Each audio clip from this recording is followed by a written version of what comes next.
ici et maintenant. Ça se passe. Oh, ici et maintenant. Touchez, touchez. Oh, ici et maintenant. Oh, ça se passe maintenant. Oui, ici et maintenant. Touchez. Oh, ici et maintenant. Ça se passe maintenant. Ah, ici et maintenant. Touchez. Oh, ici et maintenant. Ça se passe maintenant. Ici et maintenant. Touchez. Oh, est-ce que quelqu'un peut invoquer Dieu?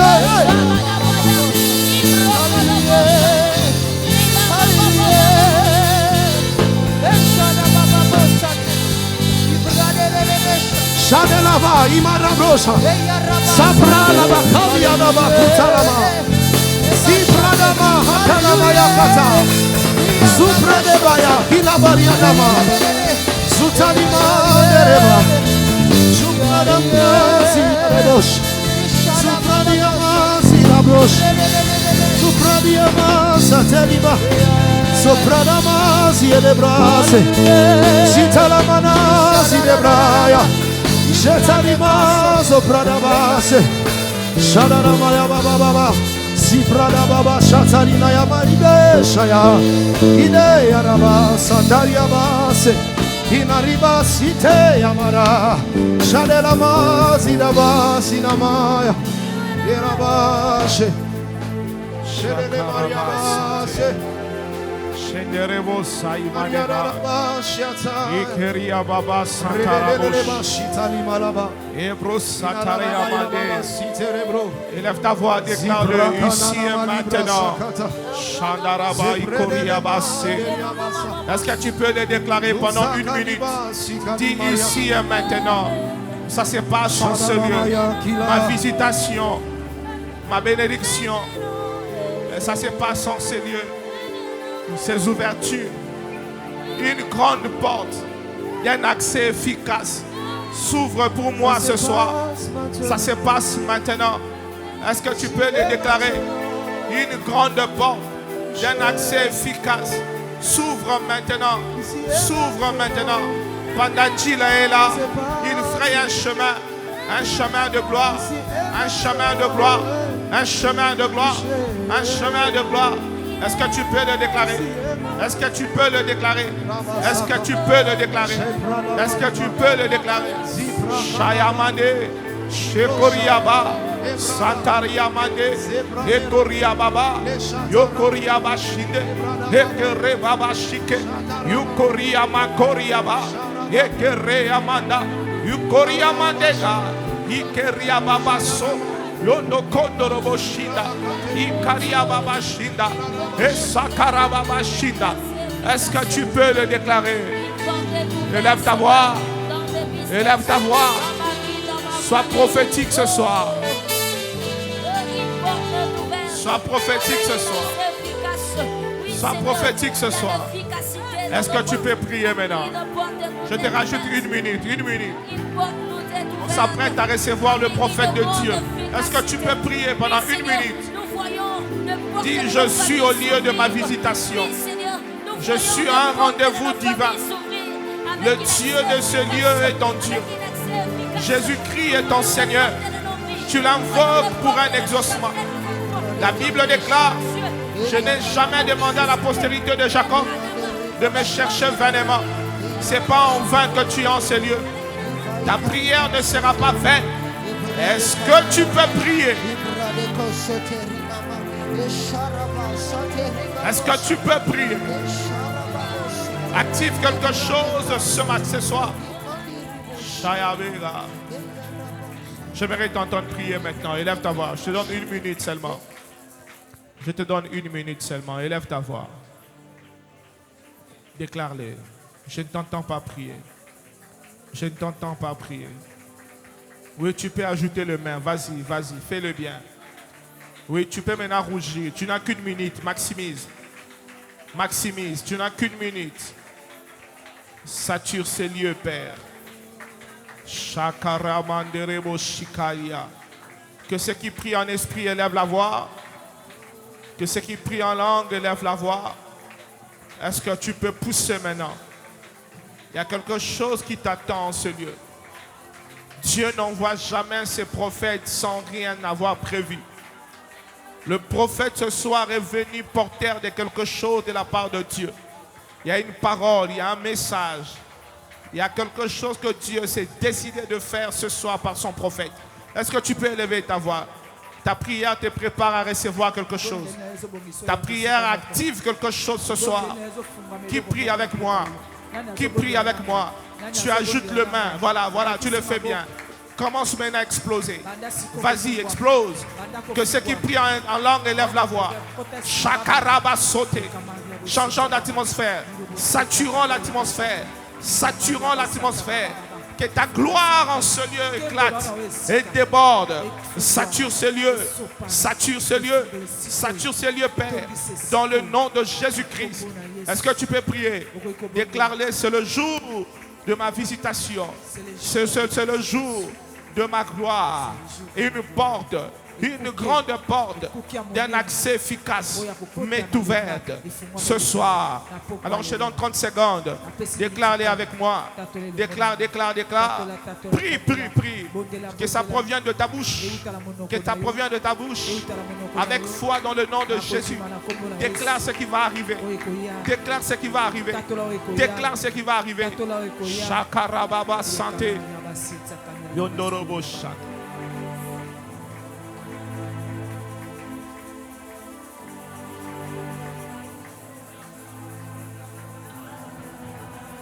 Oh Shakarabasande.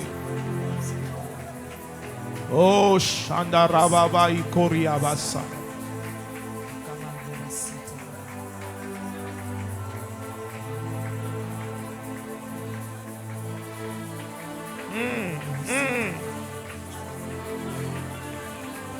Oh Shayaba. Yahweh biso toko tombola kitina yo yangulu na mitema totatoli yo zalinza maboko. Lève-toi là où tu es. On va recevoir l'homme de Dieu. Lève-toi là où tu es. Est-ce que l'église seulement peut chanter? Yahweh biso toko tombola. Papa Guigui, s'il te plaît. Accompagne l'église.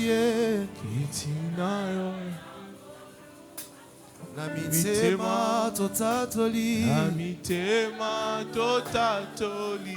Yozali. Yozalita. Maboko na likolo. Maboko. Est-ce que tu peux le chanter comme une prière ce soir? Une déclaration. Nabanje, nabanje.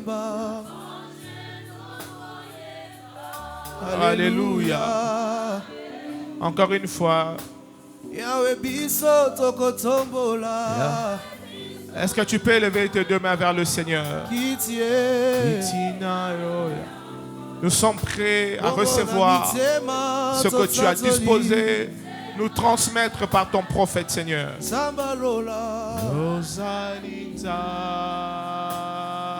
Maboko na likolo.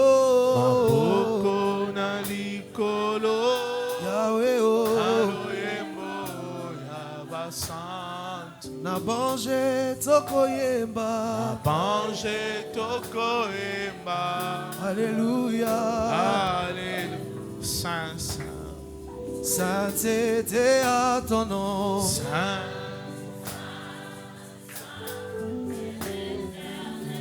Il s'appelle le Dieu des armées. Tu es saint. Oh, l'honneur et la gloire appartient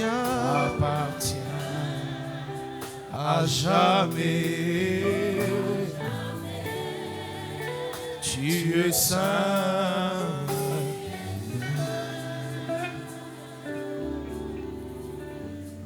Est-ce que tu peux donner à Jésus une offrande d'acclamation?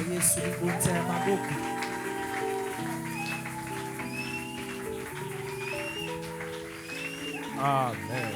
Amen. Que le Seigneur nous bénisse. Ceux qui sont assis se lèvent. On va ce soir recevoir le prophète du Seigneur. Amen. Amen. Vous savez, très souvent, quand on s'habitue avec certaines gloires, certaines personnes élevées, on ne les honore plus comme on les honorait la première fois, qui nous ont accordé la faveur d'être aussi proches. Mais ce que nous devons tous savoir, c'est que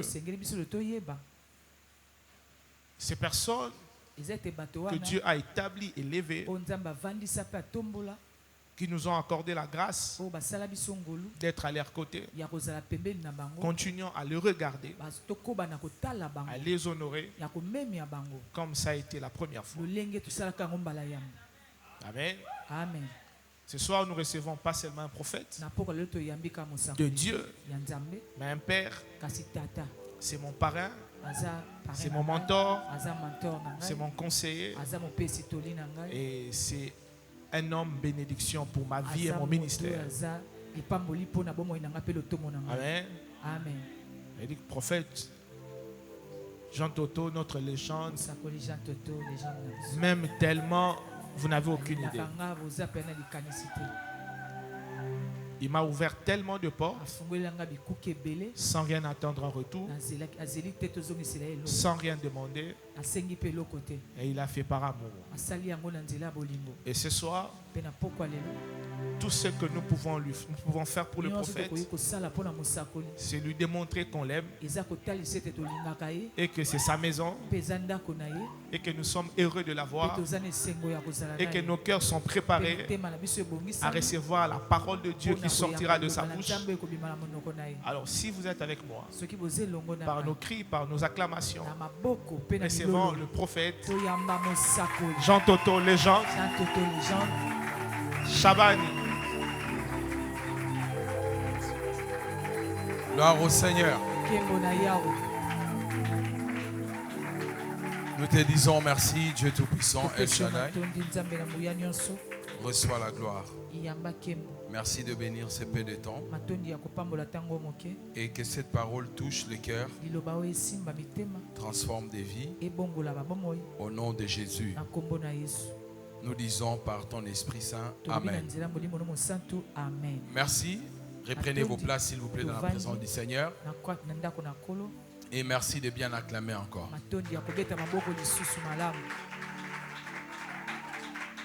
Est-ce que tu peux vraiment acclamer le Seigneur?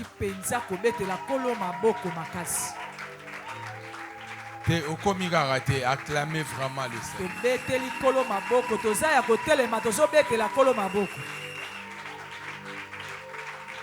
Que le Seigneur vous bénisse abondamment. Merci, reprenez vos places s'il vous plaît. Je bénis le Seigneur pour cette invitation et cette lourde responsabilité d'ouvrir Pananjila. Et je suis toujours honoré quand je viens chez vous.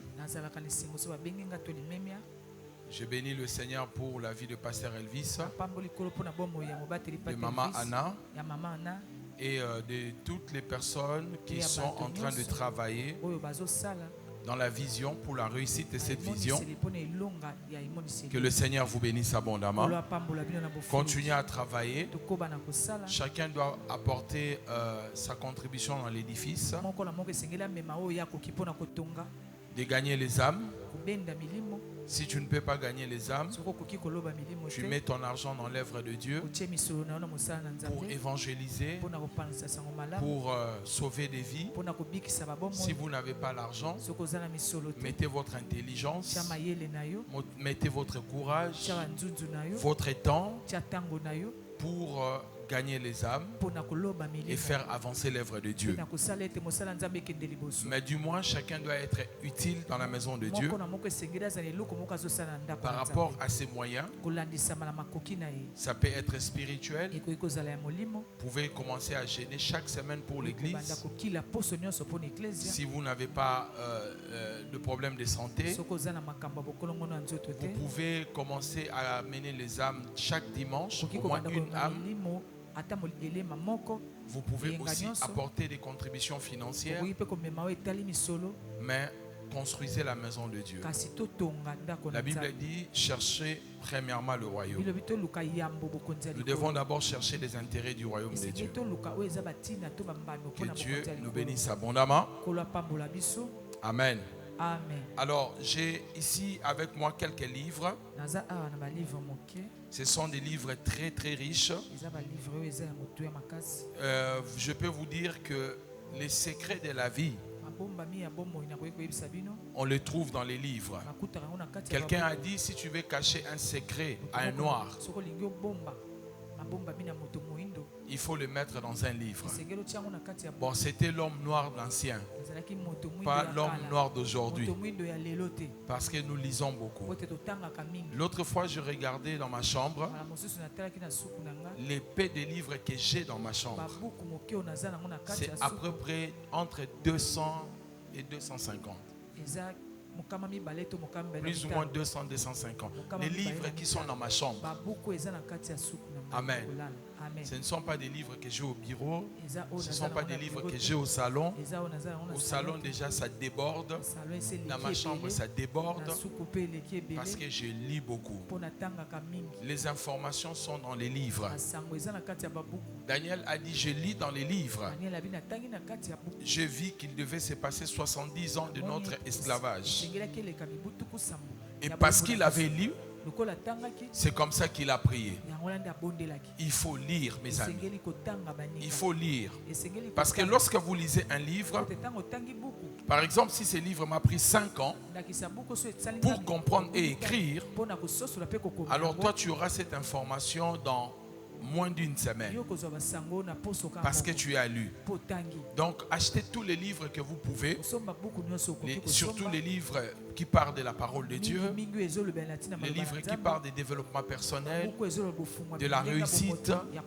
Ça va aiguiser votre esprit, ça va améliorer même votre façon de parler, ça va vous instruire et ça vous fera beaucoup de bien. Et dans ces 2 livres, il y a des secrets importants. Le premier livre, je parle des esprits qui reviennent. Ça, c'est le dernier qui vient de sortir. Je parle des esprits qui reviennent, des situations qui reviennent dans nos familles et dans une certaine période de la vie.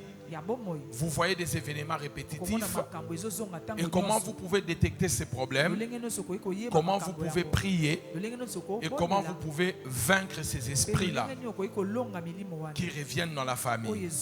Et ici dans ces livres, je parle de la réclamation de la maison de mon père. Je parle de nos origines. Je parle de d'où nous venons, le combat lié à nos origines, comment les détecter, comment les vaincre, et il y a quelques points de prière. Donc ce livre est vendu 36 €. J'ai montré cela au pasteur Elvis sur Amazon. C'est vendu 36 €. Mais ici je vais le vendre à 30 €, à 30 $. Et celui-ci je vais le vendre à 20 $. Donc si vous êtes intéressé, je vais mettre ma signature et un mot à l'intérieur. Et ça va vous aider. Vous louerez le Seigneur. Je vous assure, vous louerez le Seigneur. Lorsque vous allez finir de lire ces livres, tu vas comprendre beaucoup de réalités sur votre famille. Bon, comme on fait, comment on dit ça, j'ai fait le marketing, j'ai peut quand même vendre des livres. Alors si vous êtes là, vous voulez prendre des livres, c'est des livres. Vous pouvez vous approcher et vous allez me voir après. Vous allez me donner après parce que ici c'est pas le marché. Vous voulez prendre celui-ci, c'est à $30. Et celui-ci à $20. Donc, si vous êtes intéressé, venez prendre. Juste après les cultes, vous viendrez me voir au bureau. Merci, merci. Les deux? Ok, très bien. Ah bon, je vois, il y a des gens. Qu'est-ce que vous voulez? Lesquels? Très bien. Si vous voulez prendre, n'hésitez pas, ça va vraiment vous aider. Ça va vous aider ces livres. Les deux. Bon, comme on dit chez nous, le vrai lingala, j'ai confiance à l'église, j'ai tellement confiance au pasteur, j'ai aussi confiance aux fidèles. Je sais que... Non, mais ces livres, il faut les lire. C'est $20, mais ça peut vraiment vous aider. Vous allez comprendre beaucoup de problèmes. J'ai même parlé de la famille de Kennedy, de l'ex-président américain John Fitzgerald Kennedy, comment le problème d'accident revenait dans cette famille. Et vous allez comprendre beaucoup de choses. Vous pouvez même acheter pour votre frère, votre soeur, votre mari, celui qui ne vient pas à l'église. Ça peut l'aider à comprendre beaucoup de choses. Quelqu'un me dit Amen bien. Amen. Alors on se voit tout à l'heure. Si vous êtes intéressé, n'hésitez pas de venir nous voir juste après. Que Dieu nous bénisse, on acclame le Seigneur.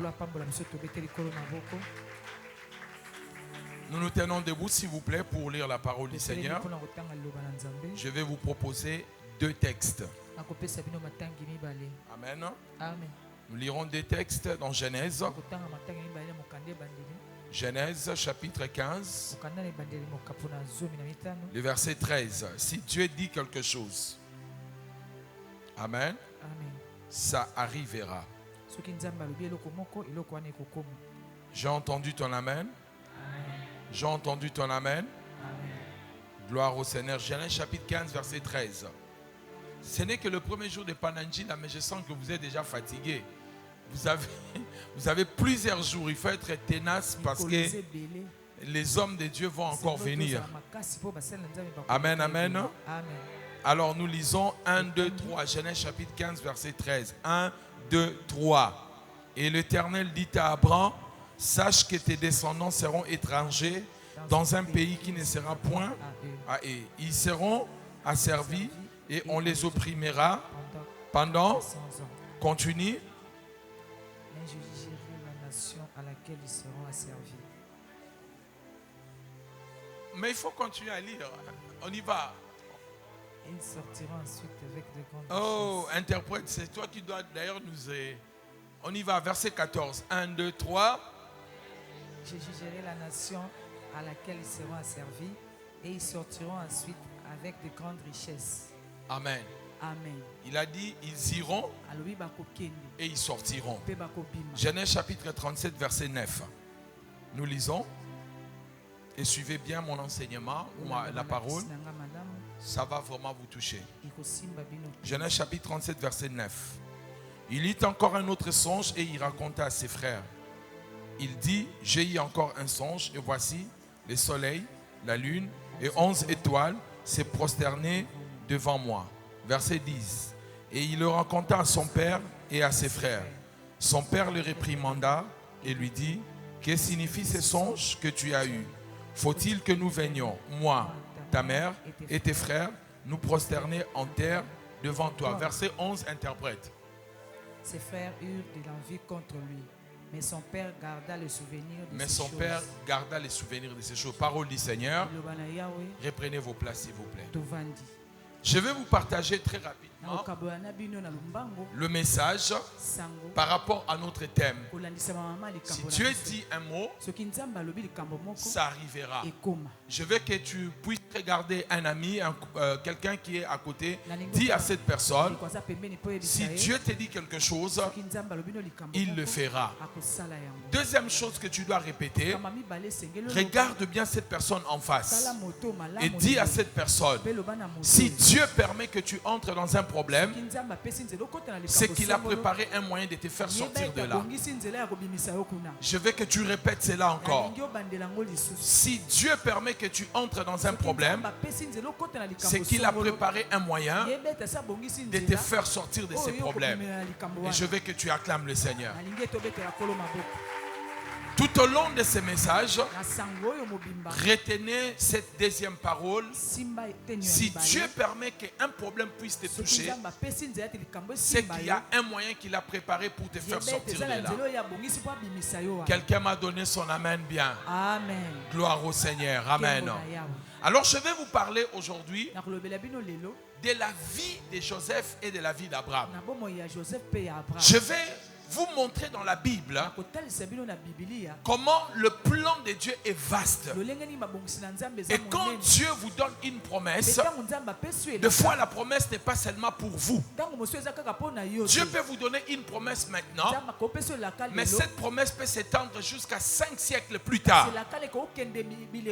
Dieu peut vous parler là maintenant, que je te bénirai, je ferai de toi un grand homme. Ce n'est pas pour toi, c'est pour les générations futures. Et l'histoire principale que nous allons étudier ici, c'est la vie de Joseph. La vie de Joseph dans la Bible, elle est très importante. Parce que Joseph est un personnage clé. Et après les théologiens, ils disent que Joseph est même le type de Christ. Parce que quand on regarde certaines choses de la vie de Joseph, nous pouvons le voir aussi dans la vie de Jésus-Christ. Par exemple, Joseph a commencé sa mission à 30 ans. Lorsqu'il a rencontré le Pharaon, Jésus a commencé sa mission à 30 ans. Vous allez remarquer que Joseph a été trahi par ses frères. Jésus aussi a été trahi par ses frères. Plus tard, les frères de Joseph vont reconnaître Joseph. Plus tard aussi, les Juifs vont reconnaître Jésus. Et plus tard, quand les frères l'ont reconnu, Joseph les a aidés dans la famine. Et quand les Juifs vont reconnaître aussi, Jésus aussi va les sauver. Si vous regardez aussi, Joseph était le fils bien-aimé de son père. Et ainsi, Jésus aussi était le fils bien-aimé de son père. Si vous regardez encore, vous remarquerez que Joseph a été vendu le même montant qu'on l'avait vendu. Et on l'a vendu par rapport à un prix d'un esclave. Ça va être la même chose avec Jésus. Donc je peux vous montrer plusieurs similitudes entre la vie de Joseph et la vie de Jésus. Donc Joseph est un personnage important. Rien qu'en lui-même, si vous regardez la vie de Joseph, Joseph lui-même, dans les 50 chapitres de la Bible, plutôt de Genèse, parmi les 50 chapitres, vous remarquerez que Joseph occupe plus ou moins 12 chapitres. Entre Genèse chapitre 37 jusqu'à Genèse chapitre 50. Et c'est peut-être Genèse chapitre 38, là où on est en train de parler de Judas. Mais le reste, vous allez voir qu'on est en train de parler de Joseph. Parce que Joseph est un personnage clé de la Bible. Maintenant, si vous voulez comprendre la vie de Joseph, je demande votre attention. Je supplie votre attention. Oublie tous les problèmes. Si tu ne comprends pas bien le français, essaye de suivre bien l'interprète. Parce que ce message te fera pleurer et ça va te donner de l'espoir. La vie de Joseph, elle peut être subdivisée en 3 parties. La première partie de la vie de Joseph va de sa naissance jusqu'à l'âge de 17 ans. La deuxième partie de la vie de Joseph va de 17 ans à 30 ans. Et la troisième partie de la vie de Joseph va de 30 ans jusqu'à sa mort. Et dans ces 3 parties de la vie de Joseph, chacun de nous ici, quelqu'un va se retrouver. Si tu te ne retrouves pas dans la première partie de la la vie de Joseph, tu te retrouveras dans la deuxième partie. Si tu ne te retrouves pas dans la deuxième partie, eh bien, tu vas te retrouver dans la troisième partie. Laissez-moi commencer la première partie de la vie de Joseph. Qui est Joseph? Joseph, il est 11e dans une famille de 12 garçons et d'une fille. Tu peux aller rapidement. Joseph, il est 11e dans une famille de 12 garçons avec une fille. Et si vous ne le savez pas, le père de Joseph, c'est celui qu'on appelait Jacob. Jacob est parti travailler chez son oncle Laban pendant 14 ans pour épouser la maman de Joseph.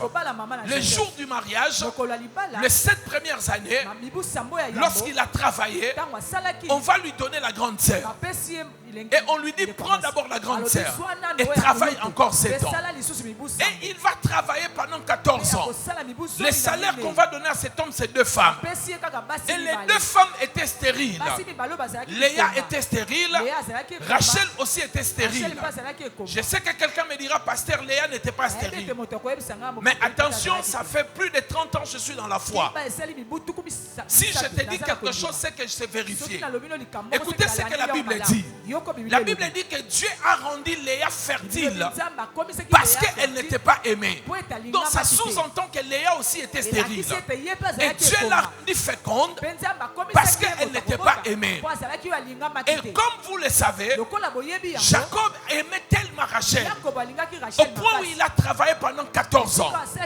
Et quand il prend sa femme Rachel, Rachel ne lui donne pas des enfants.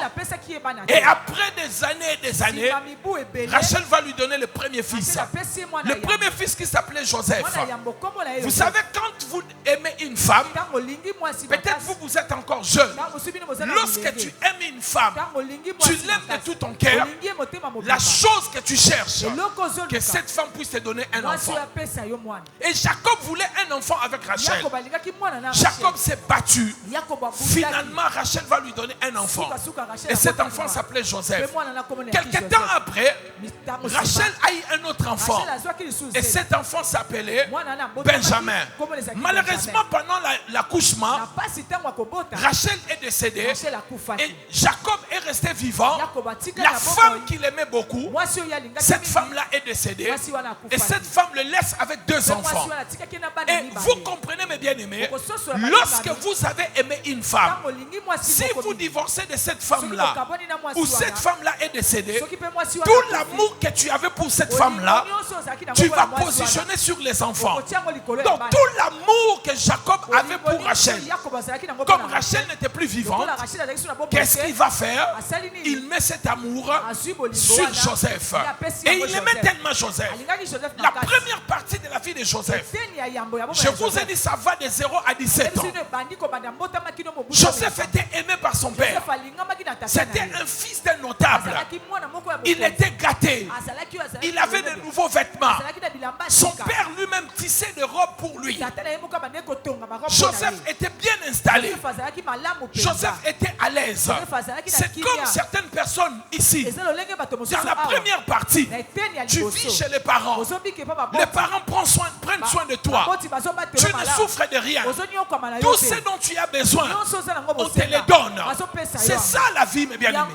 La vie, elle est comme ça. Des fois, il y a des gens qui souffrent, d'autres ne souffrent pas.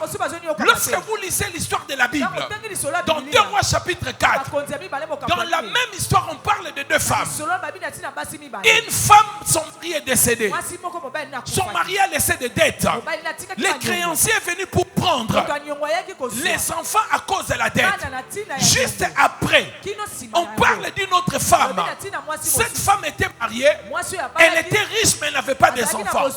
La première femme, elle avait des enfants, mais son placard était vide.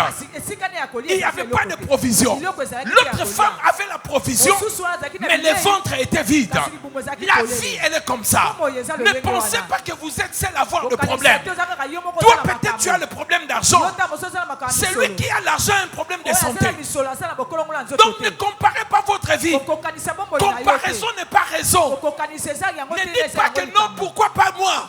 Parce que vous ne savez pas ce que les gens traversent. Les habits cachent des fois des problèmes. Vous ne connaissez rien.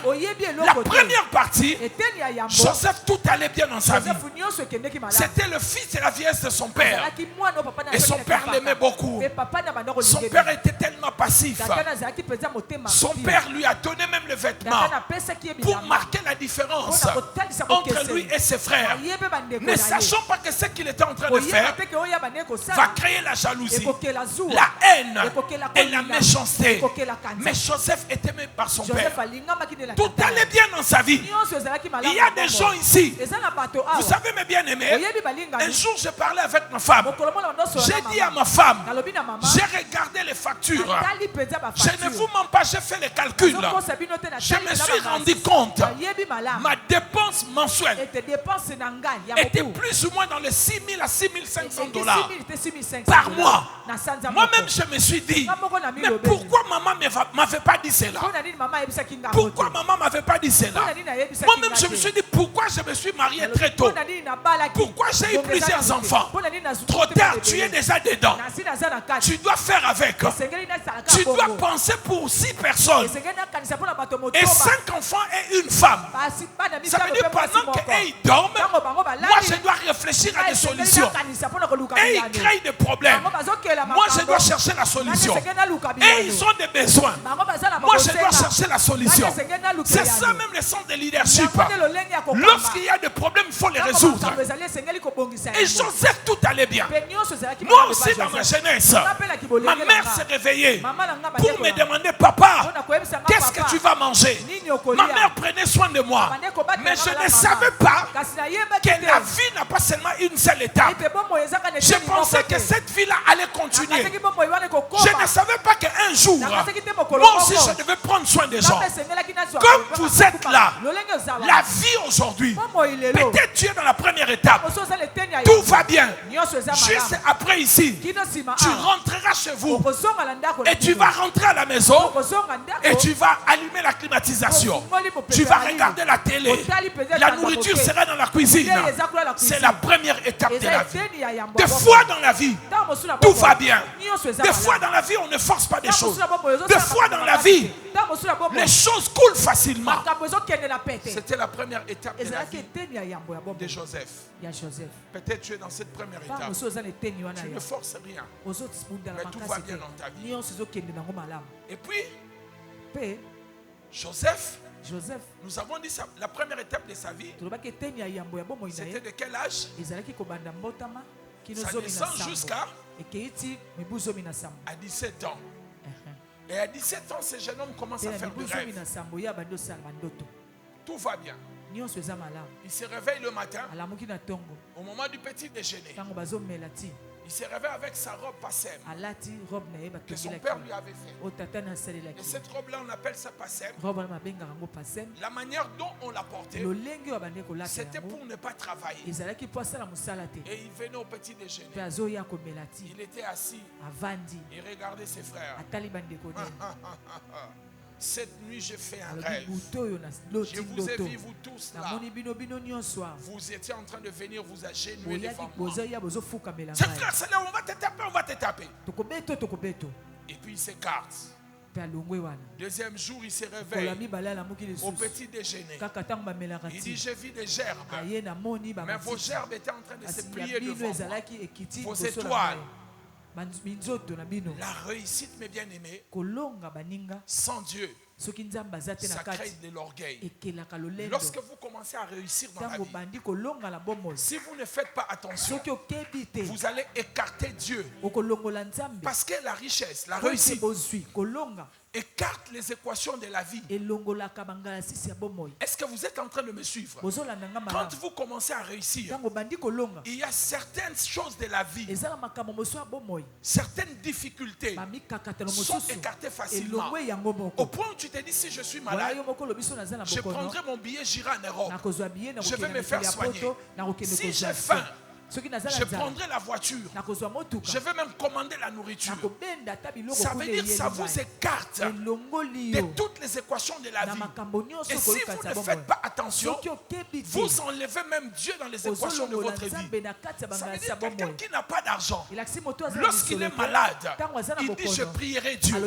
Mais celui qui a l'argent, il dira si je suis malade, j'irai à HJ. Ça veut dire je n'ai même pas besoin de Dieu. Je vais voir un médecin. C'est ça la réussite. Moi-même qui vous prêche, à un moment de ma vie, j'avais tellement épargné de l'argent. J'avais beaucoup d'argent que j'avais mis de quelque part. Et vous savez, je pensais que j'avais la foi. Mais en fait, je me suis rendu compte, pasteur, je n'avais pas la foi. Et un jour, j'ai fait l'affaire avec quelqu'un. Cette personne est partie avec mon argent. Plus de 100 000 $. J'ai commencé à perdre l'argent. Et un jour, je vais voir sur mon compte.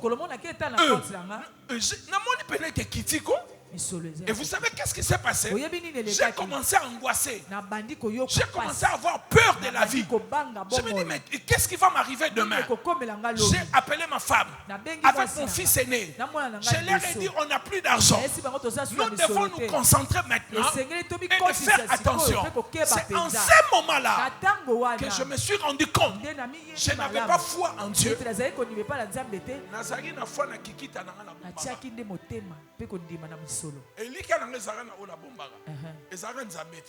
Faites attention. Lorsque vous commencez à réussir, vous croirez que vous avez la foi, mais vous avez la foi sur ce que vous avez. Et ça crée de l'orgueil.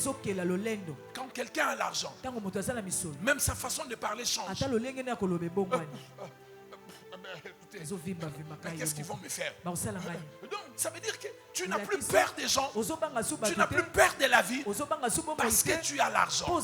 Et Joseph, comme tout allait bien, à l'âge de 17 ans, il est devenu orgueilleux. Et mes bien-aimés, écoutez, à 17 ans là, ses frères vont partir. Ils vont partir à Sichem. Or, à Sichem, ses frères venaient de tuer quelqu'un là-bas. Ils avaient tué quelqu'un qui avait violé leur sœur Dina. Et comme ils avaient traîné, leur père a dit, Joseph, c'est toi le plus grand. Benjamin est petit.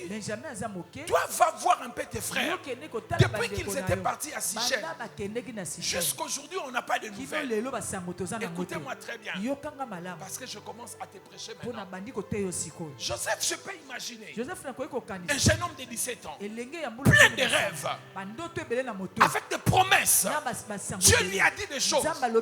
Peut-être ces jours-là, il était en train de jouer avec ses amis. Et son père dit, vas-y à Sichem. Et puis tu vas revenir. Joseph va faire la promesse peut-être à ses amis. Je vais rapidement à Sichem. Je vais revenir pour continuer à jouer avec vous. Mais c'était un départ pour ne plus revenir. Nous entrons à la deuxième partie de la vie. La deuxième partie de la vie. La vie peut basculer à tout moment. J'ai vu des gens qui grandissaient dans l'opulence. Du jour au lendemain, papa est mort. Les gens qui habitaient la Gombe sont partis vivre au fin fond de Makala. Tout a basculé. La deuxième partie de la vie. La vie est compliquée, mes amis. Tout peut changer à tout moment, en bien comme en mal. C'est pour cela, ne soyez pas orgueilleux dans la vie, parce que tout peut changer. Joseph qui était bien, qui espérait, qui pensait que tout allait bien dans sa vie, mais lorsqu'il va partir, il part pour ne plus revenir. Et la vie est tellement compliquée. L'une des choses la plus effrayantes de la vie, c'est que comment la vie peut basculer à tout moment. Nous avons une maman dans notre église, une maman que j'aime beaucoup, une de mes filles qui a commencé avec moi à l'église. Elle a sa chambre froide à l'UPEN. Et ce jour-là, elle a fini. Elle a une voiture. Au lieu de monter dans la voiture, sa petite sœur lui dit, monte avec nous dans la voiture. Elle dit, non, laissez-moi. Je prends la moto. Sa petite sœur dit, je ne vais pas te laisser. Elle prend la moto, elle suit la sœur. Et pendant qu'elles avaient pris pris la moto. Elles arrivent au niveau de Selembao. Une voiture vient le cogner. Et on l'a amputé la jambe. Du jour au lendemain, la vie a basculé. Et elle est la tête de la famille. C'est par elle que la famille mangeait. C'est par elle que ses enfants vivaient. Du jour au lendemain, quelqu'un qui était pourvoyeur de la famille, cette personne est devenue dépendante des autres. Ainsi, mes bien-aimés dans le Seigneur, si tu n'étais pas dans la première étape, écoute-moi, peut-être tu es dans la deuxième étape. La deuxième étape, la vie de Joseph a basculé. Mes amis, j'ai vu la vie des gens basculer. Quelqu'un qui est sorti le matin en bonne santé, en forme, est parti voir le médecin. En entrant chez le médecin, lorsqu'il sort, on lui donne une mauvaise nouvelle, un mauvais bilan, un cancer en phase de métastase. Et cette personne a perdu l'espoir. Le médecin lui dit dans 3 mois tu vas mourir. J'ai vu des gens qui étaient des dignitaires, juste par une pire méchanceté, tout a basculé. Il était en pleine construction de sa maison. La maison s'est arrêtée. Les enfants ne partent plus à l'école. C'est la deuxième étape. Comment la vie peut basculer. Il était juste envoyé à Sichem, mais il partira sans retour. Les circonstances de la vie. Bien-aimé dans le Seigneur. Et quand il part, quand il est parti pardon, il arrive là-bas, il voit ses frères. On l'avait envoyé. Et quand ses frères l'ont vu, ses frères ont dit, voici le faiseur de rêve. Tuons-les et on verra qu'est-ce que le promesse de Dieu, le rêve qu'il a, si ça va se réaliser ou pas. Quelqu'un me dit amen bien. Amen. Est-ce que quelqu'un est en train de me suivre? Amen. Est-ce que tu es en train de me suivre? Amen. Et je vais vous dire une chose. Le frère de Joseph n'était pas en train de blaguer. Ils étaient de meurtriers. Ils avaient déjà tué les gens à Sichem. Et quand ils disaient qu'ils vont tuer Joseph, ils ne blaguaient pas. Joseph était parti juste pour revenir. Je veux que vous remarquez, sa maman était déjà décédée. Je veux que vous reteniez cela. Parce que la vie peut être compliquée. Il peut y avoir une saison de succession de problèmes. La vie n'a pitié de personne. Tu entres dans un cycle de problèmes. Il venait de perdre sa mère. C'est lui qui était le gardien de son petit frère. À 17 ans, on l'a envoyé juste pour laisser une nouvelle et revenir. Il arrive là-bas. Ses propres frères vont l'attraper, vont dire on va les tuer. Et écoutez mes bien-aimés, et Ruben avait l'intention de les sauver. Ruben a dit, ne tuons pas notre frère. Mais qu'est-ce qu'on va gagner? Et vous savez ce qu'ils ont fait? Ils l'ont jeté dans le trou. Et Joseph se disait que mes frères sont en train de blaguer. Je suis quand même leur sang. Ils ne vont pas me faire du mal. Non, ça ne va pas arriver. Non, ils vont me faire sortir d'ici. Et pendant qu'il pensait à cela, il voit une corde. On les jette une corde. Et Joseph remonte. Lorsqu'il va remonter, il voit ses frères en train de parler avec des inconnus, des gens qui n'étaient pas là. Et ces gens-là ont dit, c'est lui. Et lui ne comprend rien. On lui dit c'est lui la marchandise. Et en ce moment-là, on enlève la tunique. Parce que c'était un esclave. N'oubliez pas que ses frères avaient déjà pris la tunique. Donc il est resté peut-être nu. Il est resté peut-être avec une petite culotte. Et comme c'était un esclave, les théologiens disent qu'on l'avait attaché sur les chars. Et il a fait 11 jours de voyage. Parce qu'entre l'Égypte et Canaan, c'était 11 jours de voyage. Et on va l'attacher. Comme c'est un esclave, personne ne va s'occuper de lui. Je veux que vous remarquez, entre 0 et 17 ans, tout allait bien pour lui. C'était le fils à papa. Comme toi aussi, tu mangeais à la table avec ton père. Tu partais dans une école privée. Parce que papa était quelqu'un qui a fait quelque chose. Mais depuis qu'il est mort, vous êtes entré dans la deuxième étape. On a pris toute les parcelles de la famille. On a chassé votre maman. Vous commencez à vivre dans des difficultés. J'ai vu un jeune homme dans la rue. Ce jeune homme était en train de parler un français de Sorbonne. Et tu te dis, mais comment ce petit Cheikh parle un tel français? Et quand il les rencontre, il raconte son histoire. Son père était un cadre vers Goma. Et son père a commencé à faire la vie des désordres. Il a chopé le sida. Et à l'époque, comme il n'y avait pas le traitement, son père est mort, sa mère est décédée. Du coup, ils étudiaient dans une école des riches. Et plus personne ne pouvait payer le minerval. C'est lui qui était l'aîné. Il a commencé à errer de gauche à droite. Il se retrouve à Kinshasa. Voilà un jeune homme qui avait l'avenir. Mais la deuxième étape de la vie fait basculer la destinée de ce jeune homme. Et il y a des gens ici au son de ma voix. Votre vie a été basculée. Ça veut dire que tu étais dans un mariage erré. Ton mari est mort très tôt. Ton mari a pris la décision de prendre une autre femme. Et aujourd'hui, tu es rentré dans la maison familiale. Et on se moque de toi. Tu partages la chambre avec tes petites soeurs. Toi qui habitais ta propre maison. Deuxième partie de la vie. C'est ce qui arrive à Joseph. Et on conduit Joseph jusqu'en Égypte. Est-ce que quelqu'un est en train de me suivre? Je veux que vous reteniez une chose. Il était parti pour revenir. Son père l'avait envoyé.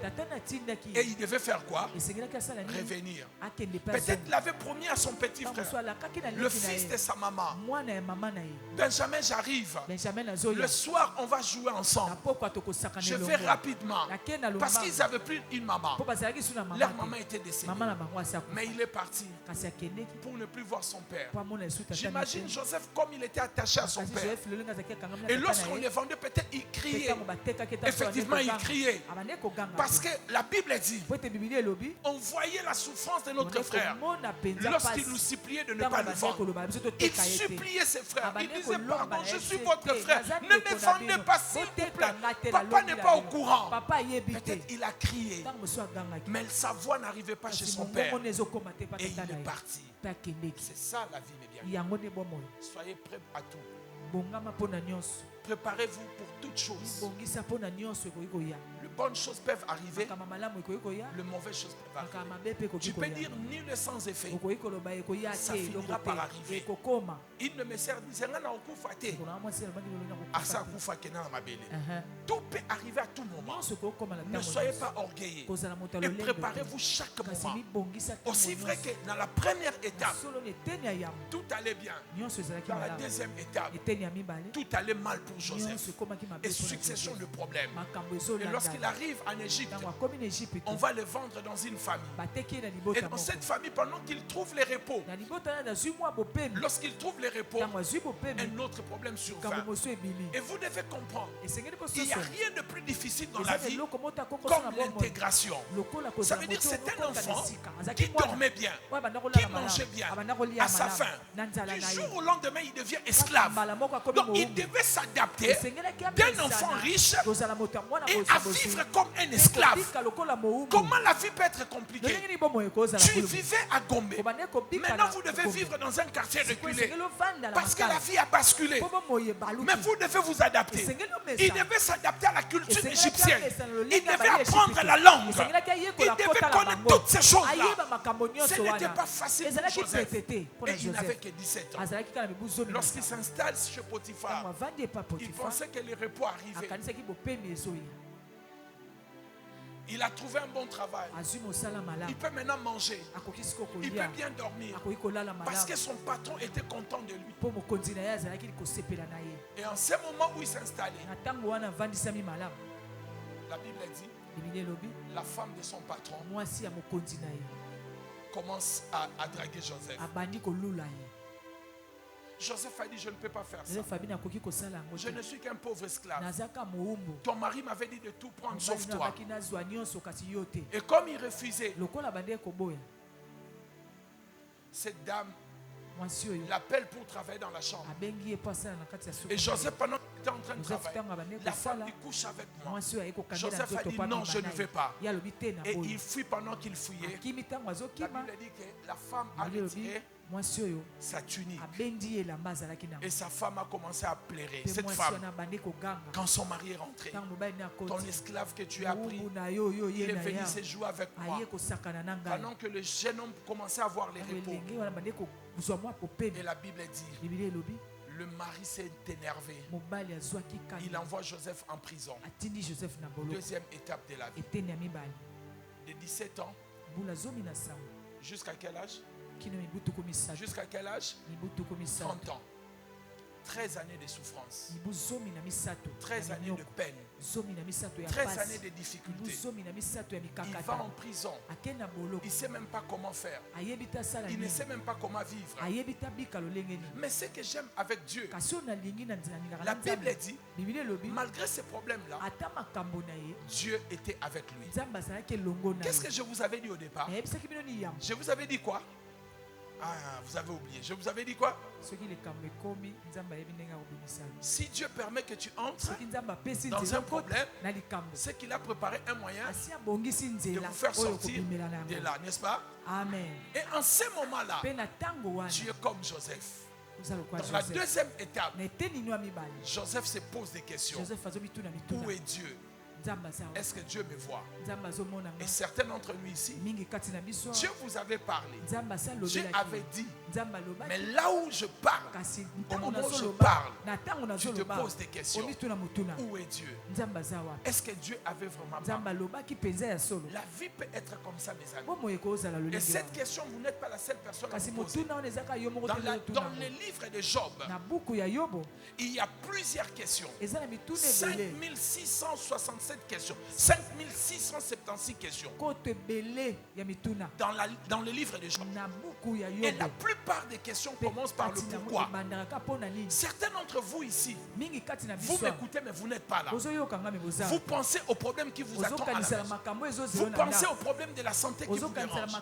Vous êtes à la deuxième étape et vous ne savez pas quoi faire de votre vie. Mes amis, je peux vous dire que Joseph était en train de galérer. Et dans le livre de Job, Job chapitre 23, au verset 3 jusqu'au verset 9, Job traversant de moments difficiles. Et voici ce qu'il dit. Je voulais bien trouver Dieu. Je souhaiterais que nous puissions nous asseoir ensemble pour parler franchement. Il y a des fois, des moments dans la vie, Dieu t'a donné des promesses, mais tu regardes les promesses. Tu dis non, Dieu, viens ici, viens t'asseoir ici. Il faut qu'on s'explique. Est-ce que je vous dis, moi aussi je dis cela à Dieu. Un moment je dis à Dieu, on fait quoi maintenant face à cette situation difficile? Alléluia. Amen. Il arrive des fois dans la vie. Tu as des questions, tu n'as pas de réponse. Tu entres à la retraite. Tu sors, le problème s'empire. Tu vas prier. Tu veux que Dieu parle. Mais Dieu ne dit rien. Il arrive des fois. Tout bascule. Plus rien n'est bon dans la vie. Et tu doutes aux promesses de Dieu. Et la Bible dit, dans les versets qu'on avait lus, lorsque Joseph a expliqué son rêve, la Bible dit que ses frères l'ont haï. Mais écoutez ce que la Bible dit. Jacob retenait ces choses. Il garda ces choses en souvenir. Mais lorsqu'on l'a apporté, la tunique de son enfant, parce que les frères de Joseph n'ont jamais dit que Joseph est mort. Ils ont envoyé la tunique seulement avec le sang. C'est lui qui a regardé. Il a dit, une bête féroce a tué mon fils. Quelqu'un me dit amen bien. Amen. Mais c'est lui qui avait gardé les promesses que Dieu avait faites à son enfant. C'est lui qui avait dit que cet enfant, il deviendra quelqu'un. Mais lorsqu'il a vu les évidences de la vie, il a oublié les promesses. Certains d'entre nous ici, vous ne savez même pas pourquoi Dieu nous donne les promesses. Quand Dieu te donne les promesses, c'est que tu passeras des moments difficiles. Et lorsque tu passeras dans les moments difficiles, ne regarde pas cela. Souviens-toi des promesses. Souviens-toi de ce qu'il avait dit. Dieu ne parle pas en vain. Il parle parce qu'il sait le moment sera difficile. Lorsque Dieu te montre, toi fidèle de cette église, Il te dit fidèle de cette église. Il te dit que cette église sera une grande église. Il ne le dit pas pour le pasteur. Il te dit à toi pour rester. Pour savoir que si vous êtes paix, un jour ça va grandir. Quelqu'un me dit amen bien. Je prophétise sur quelqu'un ici. L'Éternel Dieu accomplira ses promesses. Il t'a parlé parce qu'il sait. Ce qu'il t'avait dit, il va le faire. Si tu crois, donne-moi le meilleur de tes amens. Asseyez-vous, je vais finir. Deuxième étape de la vie de Joseph. La première étape, tout allait bien. La deuxième étape, tout allait mal. Où est-ce que nous avons laissé Joseph? Quelqu'un se rappelle où est-ce qu'on l'a laissé? En prison, envoyé en prison. Pasteur. Et quand Joseph va en prison, Joseph a plus ou moins 27 ans. Ça fait 10 ans de problème. Sa maman est décédée. Il a grandi sans sa maman. Avec une marâtre. Peut-être on l'a fait souffrir. Il a été vendu. Lorsque vous lisez l'histoire de Joseph, vous avez l'impression que comme on tourne la page de la Bible, c'était du jour au lendemain. Mais je vous montre que depuis qu'on l'avait vendu, et là quand on le jette en prison, il s'écoule combien d'années déjà? 10 ans au moins. Et il y a quelqu'un ici. Tu me dis, pasteur, ça fait 10 ans que j'ai le même problème. Pasteur, ça ne change pas. Je suis fatigué. Je peux te dire une chose. Ne sois pas fatigué. Si Dieu permet que tu entres dans un problème, c'est qu'il a préparé un moyen de te faire sortir de là. Il avait dit à Abraham, à 75 ans, il aura un enfant. 25 ans après, Dieu l'a réalisé. Dans ces problèmes que tu traverses, Dieu le fera. Dieu n'a pas dit son dernier mot. C'est lui qui a le dernier mot. Ça peut prendre du temps, mais Dieu n'a pas encore dit son dernier mot. Dieu n'est pas le capitaine, il est l'arbitre. Le capitaine fait jouer le match, mais l'arbitre c'est lui qui arrête le match. Dieu n'a pas encore dit son dernier mot. Et Joseph est en prison. Joseph pensait que cette prison, ça allait être du jour au lendemain. Son patron allait penser que sa femme a menti. Et voilà que le jeune homme va en prison. Une année en prison. Ça fait 11 ans. Ça veut dire que 17 ans, toute sa jeunesse, la minorité d'âge, il est devenu majeur. Il passe dans des difficultés.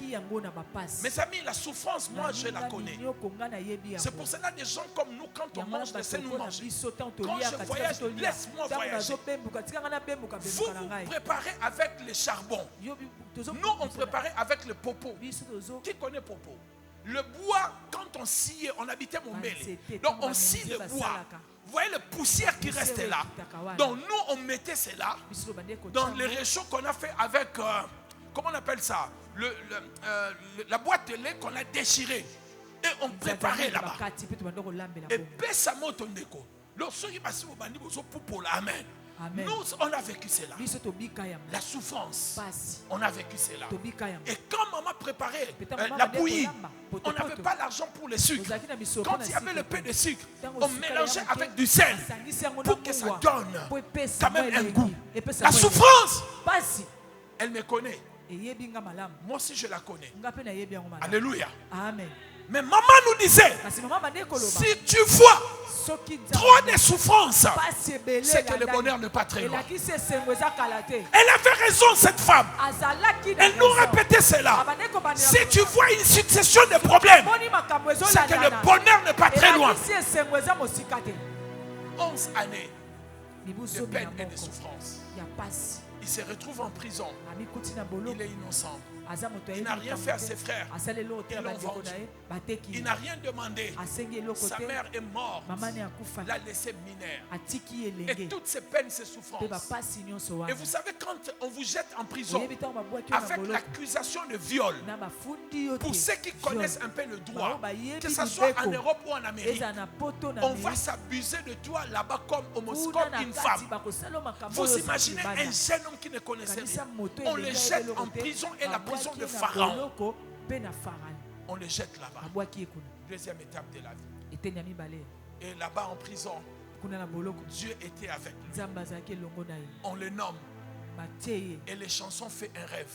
Et quand les chansons fait le rêve, Joseph lui dit dans 3 jours, selon ton rêve tu sortiras d'ici. Il arrive des fois dans la vie, tu donnes le conseil aux gens, ils trouvent la solution à leurs problèmes, et ses propres conseils ne marchent pas avec toi. Le conseil marchait pour les autres, mais ça ne marchait pas pour Joseph.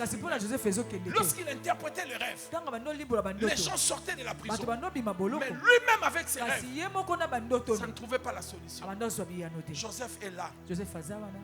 Et quand les chansons sortent, 3 jours après, les chansons lui disent, je sors. Et Joseph lui dit, souviens-toi de moi. Parle à Pharaon. J'ai été enlevé dans la maison de mon père. Même là en prison, je n'ai rien fait. Je me retrouve là. Qui vous a dit qu'il n'y a que des gens méchants qui se retrouvent en prison? La preuve, on la fabrique. L'accusation était fausse, mais la preuve était là. Amen. On a créé la preuve. Pasteur, ce qui m'étonne, Joseph a dit, comme cet homme sert Pharaon, il dira à Pharaon, il y a un monsieur qui est en prison, ce jeune homme-là m'a aidé, il n'a rien fait, tu peux faire quelque chose. La Bible dit, les chansons l'oublia. Est-ce que là, vous avez déjà vécu ce genre de problème? Tu sors d'un problème à un autre. Ça veut dire qu'il n'y a pas un moment de répit. De problème sur de problème. Quelqu'un est venu me voir pour me dire, pasteur, je vais me suicider. Parce que le problème là me dépasse. La Bible dit que les chansons l'oublia. Et ce qui m'étonne, pasteur, les chansons ne l'oublient pas pendant une semaine, pas un mois, pas un an. Il l'oublia pendant 2 ans. Quelqu'un qui t'a aidé de sortir de la main de Pharaon. Et la Bible dit il l'oublia pendant 2 ans. Au total, ça fait 13 ans. Il a quitté la maison de son père à 17 ans.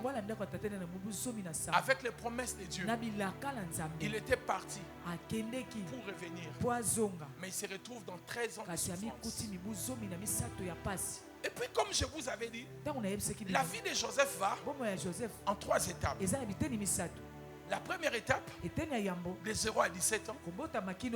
Deuxième, de 17 à 30 ans.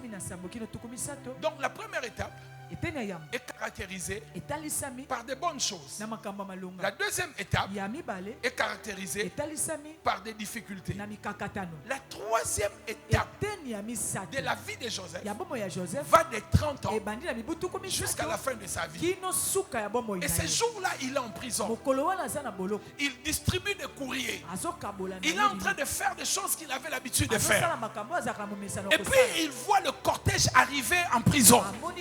J'aimerais te dire, mes bien-aimés, aussi vrai que tu souffriras, aussi vrai Dieu va te récompenser. Et le jour où Dieu viendra te rendre visite, Dieu ne sonnera pas au ciel. La journée va commencer comme toutes les journées. Mais cette journée-là, elle ne finira pas comme toutes les journées. Je prophétise sur toi. Cette journée-là arrive. La journée de la récompense. La troisième étape de ta vie arrive. Aussi longtemps que tu as souffert, aussi vrai vrai que tu as souffert, les dieux de la Bible, dans ce programme de Bananjila, il te dit ceci. Si tu es entré dans un problème, c'est que j'ai préparé un moyen de te faire sortir de là. Aussi vrai, je t'ai laissé là pendant 13 ans, dans ces problèmes, dans ces difficultés, dans cette maladie, dans ce manque d'argent, dans ce manque de mariage, dans ce divorce. Je décide maintenant de te récompenser. Je prophétise sur toi. Avant que cette année ne se termine, Dieu te fera du bien. Donne-moi le meilleur de tes amens. Dieu te fera du bien. Dieu va te récompenser. Dieu va essuyer tes larmes. Dieu va te bénir. Dieu va t'élever. Si tu crois, dis-moi Amen 3 fois. Comment? Amen. Amen. Laissez-moi vous dire une chose. Les dieux que nous servons, il peut bénir d'autres personnes au mois de janvier. D'autres personnes, Dieu va les bénir au mois de décembre. Si Dieu ne t'a pas béni au début de cette année, il peut te bénir à la fin de cette année. La Bible dit ceci. Lorsque Jésus entre dans Jéricho, il a vu Zachée. Il a béni Zachée. Lorsqu'il sortait, il partait pour mourir. Il a rencontré Bartimée. Bartimée n'a pas rencontré Jésus à l'entrée, mais il a rencontré Jésus à la sortie. Si Jésus ne m'a pas béni en janvier, il ne m'a pas béni en janvier, il me bénira au mois de décembre. L'homme n'a qu'on raté la décembre. Lève ta main, dis au nom de Jésus. Les 2 mois qui restent, les dieux de Bananjila, il va me donner, il va me bénir, il va me donner la percée, il va me consoler, essuyer mes larmes, il va me bénir, il va me donner l'argent. Je proclame et je déclare, dans les 2 mois qui restent, les dieux tout-puissants, il te fera du bien. Si tu crois, dis yes. Si tu crois, dis yes. Si tu crois, dis je les reçois. Les dieux que nous servons, aussi vrai que nous pouvons plairer, aussi vrai il va nous faire rire. Si tu crois, donne-moi le meilleur de tes amens. Dis à ton voisin, Dieu n'a pas dit les derniers mots. Dis à ton voisin, Dieu n'a pas dit les derniers mots. Joseph était en prison. La journée a commencé comme toutes les journées. Mais ce jour-là, la journée n'était pas terminée comme toutes les journées. Je sens que quelqu'un, la semaine prochaine, la semaine qu'on va commencer, je me tiens ici comme un prophète. Ça ne sera pas comme toutes les semaines. Un miracle va s'accrocher à toi. C'est pas pour tout le monde, c'est pour toi. Je dis, ce n'est pas pour tout le monde, c'est pour toi. Si tu crois, dis yes. Quelqu'un me dit Amen bien. Amen. Écoutez très bien. J'écoute un de mes pères. Il raconte une histoire. Le 31 décembre, il proclame dans son église. Il dit, Dieu me dit, dans une semaine, il y a quelqu'un ici qui n'arrive pas à payer son loyer. On est en train de le chasser. Dieu m'a dit de te dire, dans une semaine, tu deviendras propriétaire. Toute l'église était calme. Ce monsieur s'est levé, il a dit Amen. Et il a dit Amen. Il a dit encore Amen. Et vous savez ce qui s'est passé? 3 jours après, il va au travail. Son boss le regarde. Il vient dire bonjour à son boss. Bonjour boss. Ah, mais Hervé. Il passe, le boss l'appelle. Il dit, est-ce que je t'avais donné le cadeau à Noël? Il dit, non boss, je n'ai rien. Au mois de janvier, on t'a donné ton enveloppe.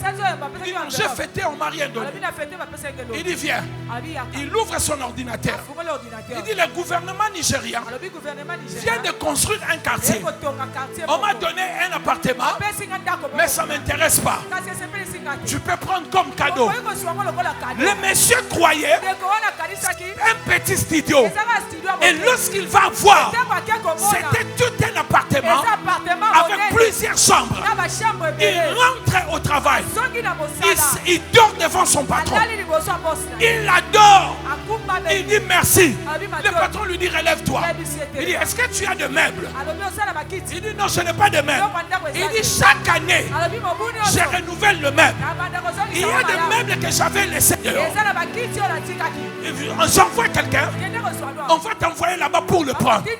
Alors dans moins d'une semaine, lui qui n'avait rien, lui qui avait des dettes, Dieu l'a rendu propriétaire.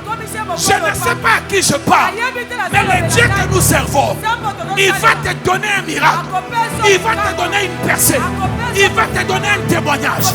La semaine prochaine, je ne dis pas le mois prochain, je ne dis pas l'année prochaine, la semaine prochaine, un miracle va arriver. Un miracle va arriver. Un miracle va arriver. Un miracle arrivera.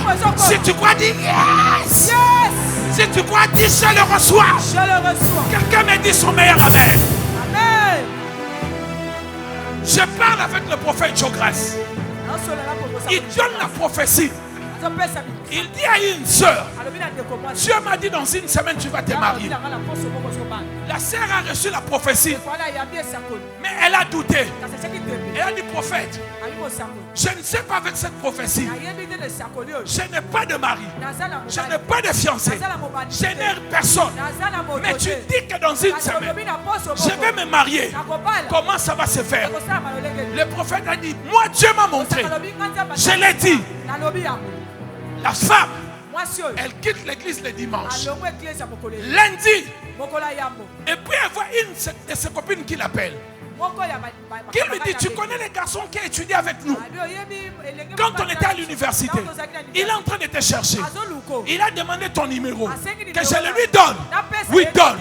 Le monsieur l'appelle, rendez-vous en vie. Il arrive. Le monsieur lui dit, j'ai toujours été amoureux de toi. Lorsqu'on était à l'université, je n'avais pas de moyens. Je viens de signer un contrat. Je vais travailler à Genève. Et on m'a exigé dans la famille.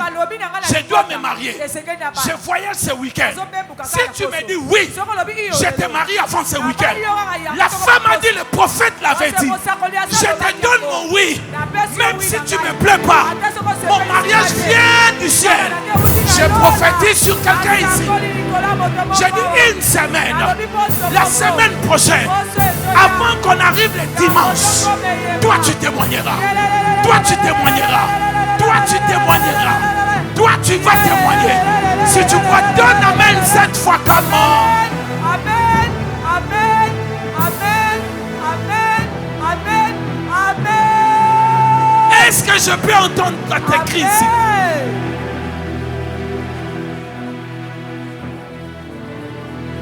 Un pasteur raconte. Un de ses fils vient le voir. Il dit, papa, prie pour moi. Dans notre grande conférence annuelle, je vais commencer à contribuer. Même 100 000 $. Le pasteur prie pour lui. Il rentre au travail. La même semaine, on l'a renvoyé. Le frère se fâche. Il vient voir le pasteur. Il dit, papa, tu as prié pour moi, pour que Dieu me bénisse, pour que je commence à contribuer 100 000 dans notre réunion annuelle. Parce que les réunions annuelles, il y a au moins 7 millions de personnes qui viennent. Son pasteur lui a dit, tu gagnes combien? Oh, je gagne 1300 poussières. Il dit, tu vois, avec ces salaires-là, tu ne peux pas contribuer. C'est pour cela qu'il faut qu'on te chasse ton travail. Je prie maintenant pour toi, pour que tu commences ton activité. Son pasteur le bénit.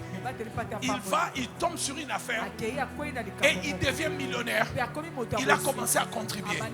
Mes amis, ce ne sont pas des discours. Les dieux que nous servons, c'est un grand Dieu. Il peut essuyer nos larmes.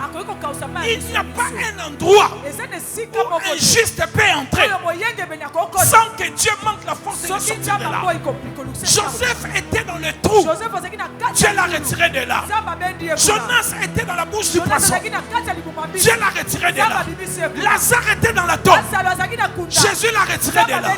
Shadrach, Meshach, Abednego étaient dans le feu. Jésus les a retirés de là. Daniel était dans la fosse au lion. Dieu l'a retiré de là. Il n'y a pas un endroit ou une situation que tu peux traverser et Dieu manque le moyen de te donner la solution. La saison de la solution arrive. C'est fini la saison de pleurer. C'est fini la saison des souffrances. Recevez la saison des témoignages. Entre dans la saison des témoignages. C'est la troisième étape. L'étape des témoignages. L'étape de la joie. L'étape de soulagement. L'étape de l'abondance.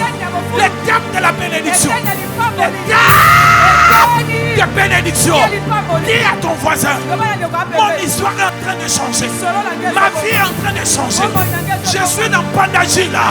C'est que Dieu m'avait dit, il va le faire. Il l'accomplira. Il va le faire. Il m'a raté au mois de janvier. Il ne me ratera pas au mois de décembre. En entrant dans Jéricho, il n'avait pas vu Bartimée. Il a béni Zachée. En sortant de Jéricho, il a béni Bartimée. Dieu est comme ça. Il bénit les autres à l'entrée de l'année. Les autres, il est béni à la sortie de l'année. Si je ne t'ai pas béni au mois de janvier, décembre c'est pour moi. Dis décembre c'est pour moi. Dis à ton voisin décembre c'est pour moi. Le 31 décembre, que le diable le veuille ou pas, que les démons le veuillent ou pas, que les sorciers de ma famille le veuillent ou pas, moi le 31 décembre, je témoignerai. Je témoignerai. Tu témoigneras. Tu témoigneras. Tu témoigneras. Tu témoigneras. Si tu crois, dis Amen 3 fois comment. Amen, Amen, Amen.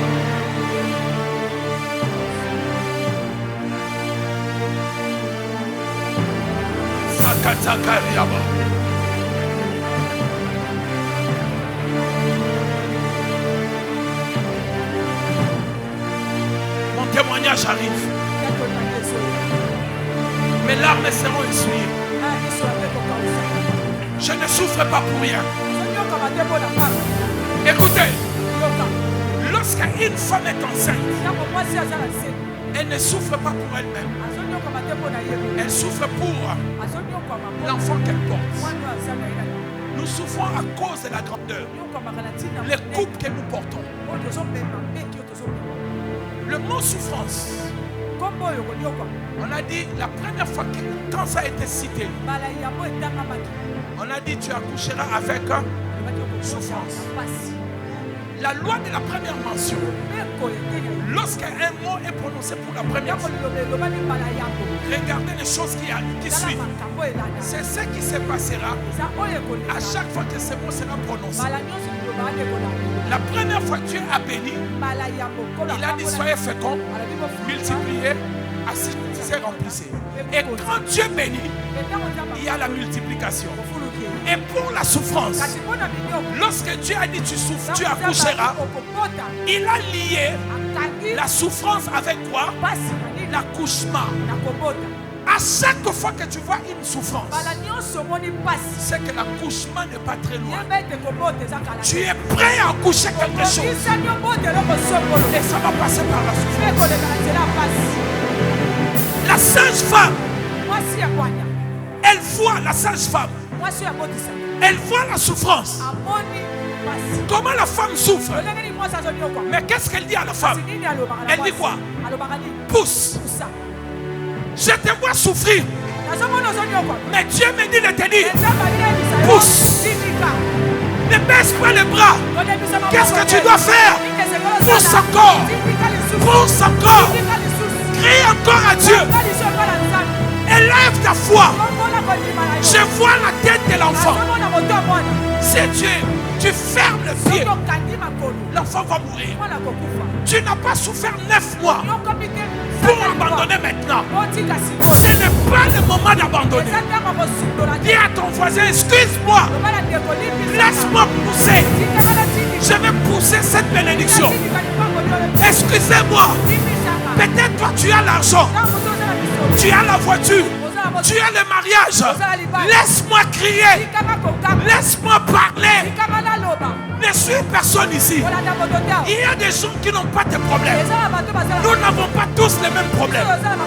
Si tu peux crier, crie. Si tu peux plaire, plaire. Mais dis à Dieu, Change ma situation. Réécris mon histoire. Au nom de Jésus de Nazareth. Ce que j'aime avec cette histoire. Ce que j'aime avec cette histoire. Ce que j'aime avec cette histoire. C'est que Joseph, il a quitté la maison de son père. À quel âge? Vous vous souvenez encore? Joseph a quitté la maison de son père à quel âge? À 17 ans. Il a connu combien d'années de peine? Combien? 13 ans. 13 ans. 13 ans de peine. 13 ans de souffrance. Et vous savez ce qui est arrivé? En un seul jour, Dieu a donné à Joseph 13 miracles. Chaque année de souffrance, Dieu forgeait un témoignage. En un seul jour, Joseph a vécu 13 miracles. Le même jour, il sort de la prison. Le même jour, il rencontre le roi. Le même jour, il se rase. Le même jour, il entre dans le conseil de ministre. Le même jour, il est nommé premier ministre. Le même jour, on lui donne un char, une voiture. Le même jour, on lui donne une garde-robe. Le pharaon lui donne des vêtements. Le même jour, pharaon lui donne la signature. Le même jour, il se marie. Pharaon lui donne une femme. Le même jour, 13 miracles, 13 années de souffrance. Dieu ne l'oubliait pas. Dieu comptabilise tous tes moments de souffrance.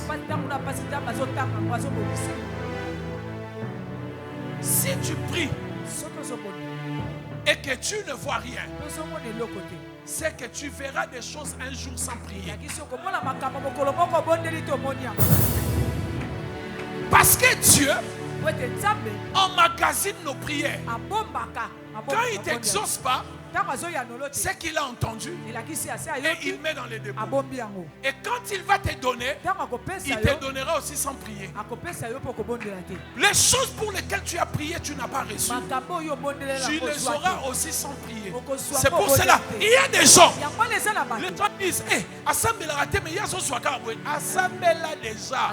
Pour na maramouana kala. Zamba bombelaye. Si vous comme il y a obuka. Il y a ça moninga no tamu nanga obuke. Mes amis, voici la conclusion. Peu importe par quoi vous traversez, par où vous traversez, souvenez-vous, si Dieu permet que tu entres dans un problème, si c'est lui qui le permet, il te fera sortir de là. L'islamiste a dit, mes destinées sont entre tes mains. Il n'y a pas un diable qui va te tuer. Il n'y a pas un sorcier qui va te tuer. Ce que tu traverses, c'est Dieu qui est en train de le faire. Regardez, Dieu a sa manière de faire les choses. Et ça, vous devez le savoir. Peut-être vous n'avez pas suivi mon texte de départ. Mon texte de départ, le premier, c'était le texte d'Abraham. Dieu a dit à Abraham, ta descendance ira en captivité, souffrira pendant 400 ans. Mais il avait dit à Abraham quoi? Ta descendance fera quoi? Elle sortira avec de grandes richesses. Il a donné la promesse. Il a limité le moment de souffrance. Et il a dit quand la souffrance s'arrêtera, cette descendance sortira avec de grandes richesses. Et pour l'accomplir, Dieu a permis à un père de donner à son fils une tunique Le plan de Dieu, pasteur, peut commencer par des choses aussi simples et bêtes. Dieu voulait accomplir ce qu'il avait dit à Abraham. La postérité devait aller en esclavage. Et Dieu suscite chez un homme le désir de donner la tunique. Si Jacob n'avait pas donné la tunique, les frères de Joseph n'allaient pas haïr Joseph. Si les frères de Joseph n'avaient pas haï Joseph, n'allaient pas vendre Joseph en Égypte. Si Joseph n'était pas vendu en Égypte, il n'allait pas interpréter les rêves. S'il n'avait pas interprété les rêves, il n'allait pas devenir premier ministre. S'il n'était pas devenu premier ministre, il n'allait pas faire venir toute sa famille pour qu'après sa mort, qu'elle devienne des esclaves et que ce que Dieu avait dit puisse se réaliser. Ça s'appelle toutes choses. Combien de choses? J'ai dit quoi? Combien? Toutes choses, ça veut dire bonne et toutes choses vont coopérer au plan de Dieu.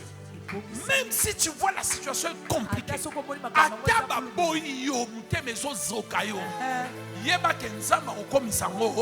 témoignage. Amen. Et ça n'a pas relation. Les lozo là. Mais 10 ans après, tu n'as pas na John na ngopena ni loroni. Yo mo zotala pena na lela ka evebe. Et loroni na lela ka muto vraiment. Yo mo zotala vraiment. Non, je vous dis des choses vraies. Une de mes filles m'a dit papa, mais ça va bien. Na lela likola garçon, le loko motu nanga, watana 3000 otine langa unité. Na lela ka nini papa? Il y a des choses. Toutes choses qui vous arrivent, Dieu est derrière. Et il sait ce qu'il est en train de faire. Écoutez, tu ne vois même pas le bout de ton nez. Tu ne le vois pas. Mais le Dieu que tu sers, il voit la fin avant le commencement. Fais-lui confiance. Même si tu ne comprends pas, la foi ne consiste pas à comprendre Dieu, mais à croire Dieu.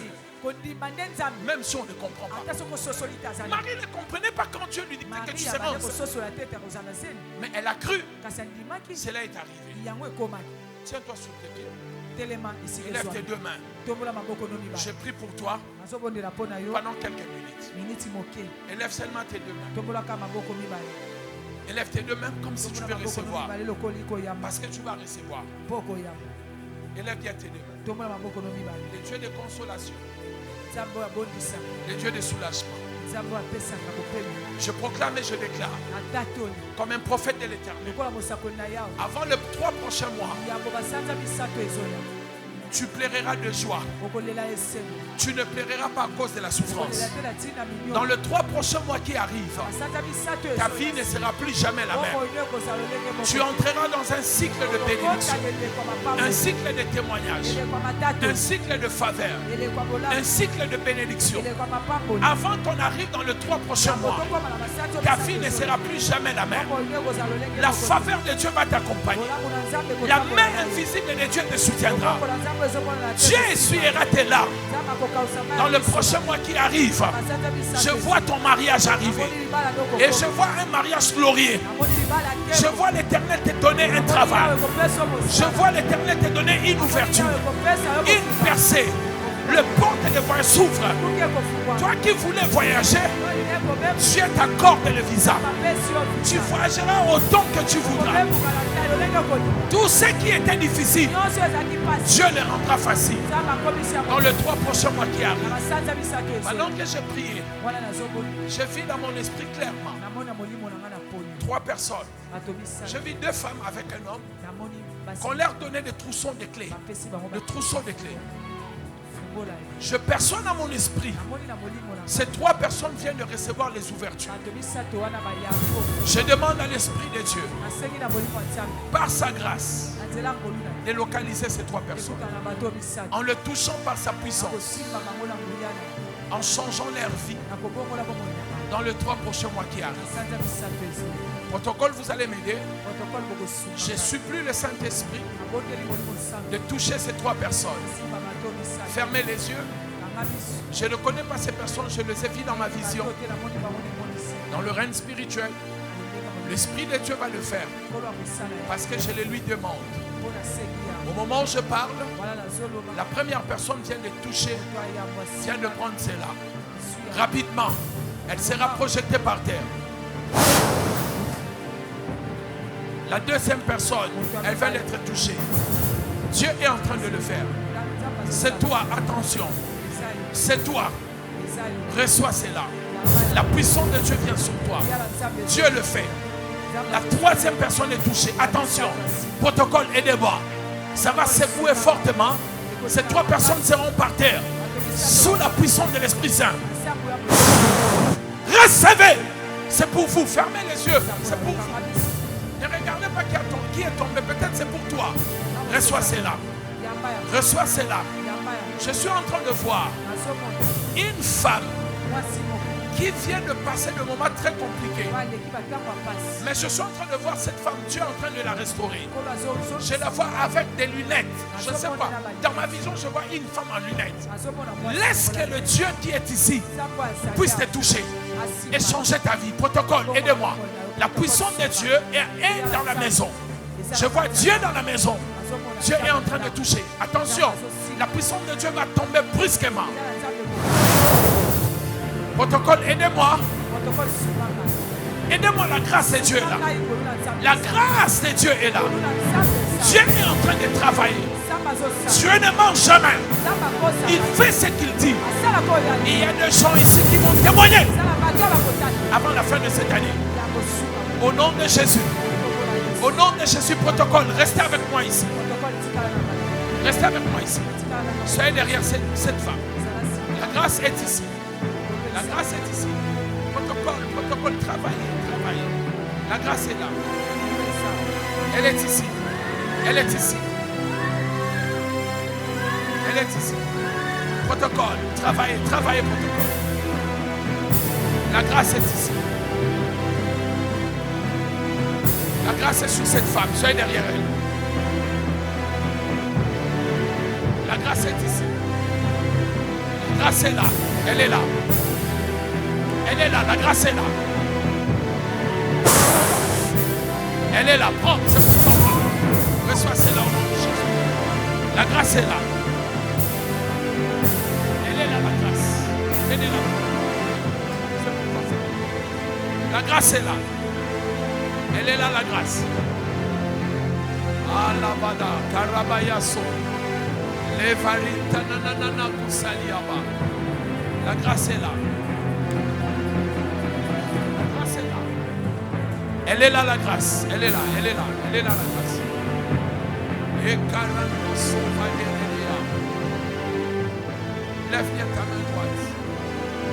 Dis Seigneur, ta miséricorde, ta grâce ne permet pas que je sorte de cette année sans témoignage.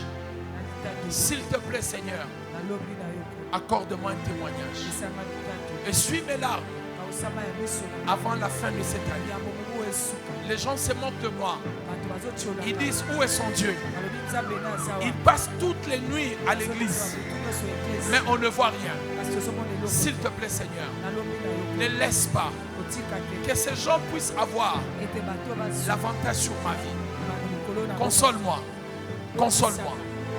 Dieu le fait pour toi, femme. C'est pour toi. Je vois la saison des témoignages et des consolations. Je vois Dieu toucher ton cœur. Je vois quelques gouttes de larmes qu'on est en train de suivre. Dieu te donne la paix. Cette paix que l'ennemi voulait te voler. Reçois, c'est la femme. Take it! De Jésus de Nazareth. Si tu as besoin de la paix, que Dieu te donne la paix.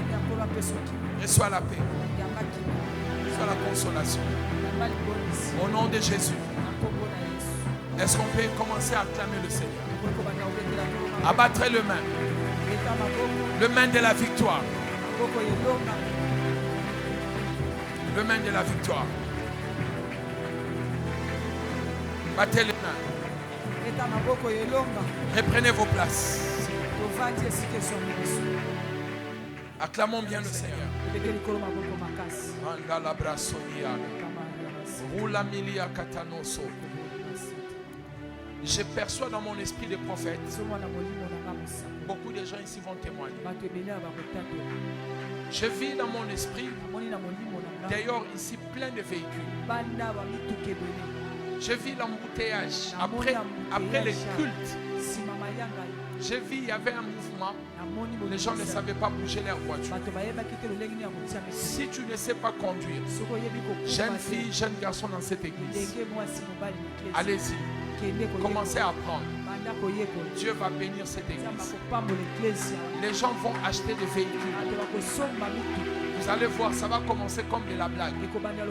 2, 3, 4 personnes. Et ça sera une succession. Je vois des jeunes filles arriver à l'église avec leur véhicule. Dieu le fera. Si c'est pour toi, dis-tu le Dieu le reçoit. Au nom de Jésus. Asseyez-vous et acclamez le Seigneur. Est-ce qu'on acclame bien le Seigneur? C'est le premier jour de Pananjila. Je vais vous demander d'être des gens prophétiques. Je demande à toute l'église de donner à Dieu, du moins demain ou le jour qui vont arriver avant la fin. Tout le monde doit prendre une offrande de 24 000 francs. Toute l'église, à l'exception de personne. Vous appellerez cela mon offrande de miracle de 24 heures. De la même manière, dans un seul jour, dans 24 heures, Dieu a changé la vie de Joseph. Que Dieu change ma vie. Dans une journée, qu'il me donne des témoignages autant, comme j'ai pleuré autant. Pasteur, qu'on me donne les enveloppes. C'est pour toute l'église. Peut-être mercredi, je ne serai pas là, mais vous allez revenir à l'église, vous scellez à la maison, parce que c'est le premier jour de Pananjila. Et vous direz, Seigneur, mon offrande puisse parler à ma faveur. Dieu n'a pas envie de t'appauvrir, mais Dieu veut déclencher quelque chose dans toi. On peut le faire très vite, s'il vous plaît. Vraiment, je le donne à toute l'église. Si vous respectez les instructions, il y a des choses qui peuvent se faire dans votre vie. Il y a des choses glorieuses et terribles. Amen. Amen. Amen. Amen. Alors, je commence par vous-même. Prenez cela. Vous prenez pour votre femme. Non? Elle est où? Pour l'enfant. Ok. Mais je vous vois avec une farde. Vous savez, je vois quelque chose comme, on appelle ça quoi? La farde. Le truc qu'on met les dossiers là. C'est quoi? C'est la farde, non? Je suis en train de voir une personne avec des fardes qui est en train de, comme si en train de déposer, comment on appelle ça? Des CV. On est en train de déposer un peu, voilà. Je suis en train de voir Dieu vous offrir une porte. Parce que vous êtes quelqu'un de bien, et très bien même, mais quelqu'un qui a un bon cœur. Je vous ai vu faire à Dieu un vœu par rapport à l'argent, pour que vous souteniez son travail. Et Dieu a vu cela. Et Dieu a vu aussi par où vous avez traversé. Ça, c'est la clé de la voiture. Mais aujourd'hui, vous étiez où? Hein? Avant que vous soyez à l'église, vous étiez où? Parce que je vous vois comme si vous étiez sur une moto. Vous avez pris la moto aujourd'hui avec votre femme. Je vous ai vu comme si vous étiez sur une moto. Mais vous étiez en train de penser sur votre vie. Pour les choses. Comme si vous êtes passé par des moments très, très compliqués, très difficiles. Et vous étiez en train d'y penser. Et vous étiez sur une moto. Dieu m'a dit de vous dire, je parle dans l'église du Seigneur. Regardez cet homme et filmez ces moments. Le Dieu qui est dans cette église, il va vous élever. Il vient d'ouvrir une porte pour vous. Et vous allez témoigner Dieu. Vous allez vivre un miracle inattendu de Dieu. Mais attention, Dieu va tellement te faire du bien et ne t'éloigne pas de Dieu. Sinon, tu risqueras de fermer le port de ta destinée. Seigneur, j'impose mes mains sur cet homme pour que sa destinée change. Et ça va se faire au nom de Jésus. Amen. Que Dieu te bénisse. Venez prendre. Venez prendre. C'est pour toute l'église. Si tu ne le fais pas demain, tu le feras même avant que Pananji la s'éterne. Dis à Dieu, miracle. 24 heures. Tu peux prendre ton mari, tes enfants. Tu peux prendre tes frères, tes soeurs. Tu peux prendre. S'il vous plaît, le processus de miracle commencera lorsque vous allez prendre un engagement.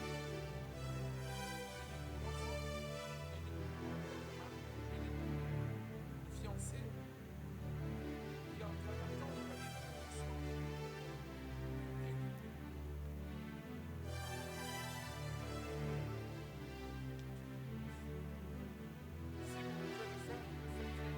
Mettez à la miracle de 24 heures. Quelles sont les dernières personnes qui n'a pas pris? Il reste 3 enveloppes.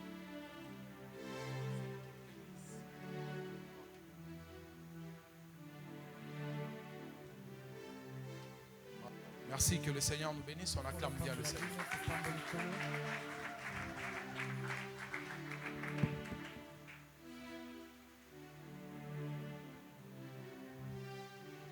Est-ce qu'on peut acclamer pour le Seigneur?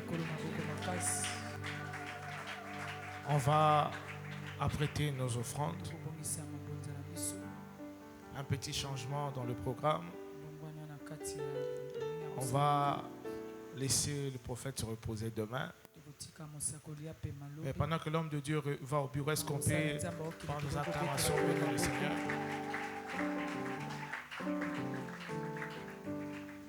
Demain, nous prenons Maman Annie. Le programme a un tout petit peu changé. Quelqu'un a été béni ce soir? Est-ce que nous avions été bénis ce soir? Amen. Tu nous feras une faveur de ne pas venir demain seul, de ne pas venir seul demain. Ne viens pas en retard.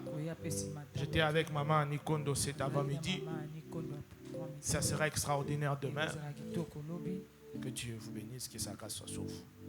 Vous pouvez remettre, si vous avez votre offrande, Alors, on vient avec le panier pour les offrandes ordinaires. Très rapidement, on a fini en bas. Un seul communiqué. Demain, nous sommes ici à 17h, juste on démarre. C'était le premier jour.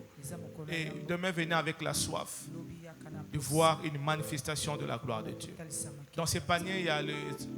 Il faut prendre un autre panier, madame.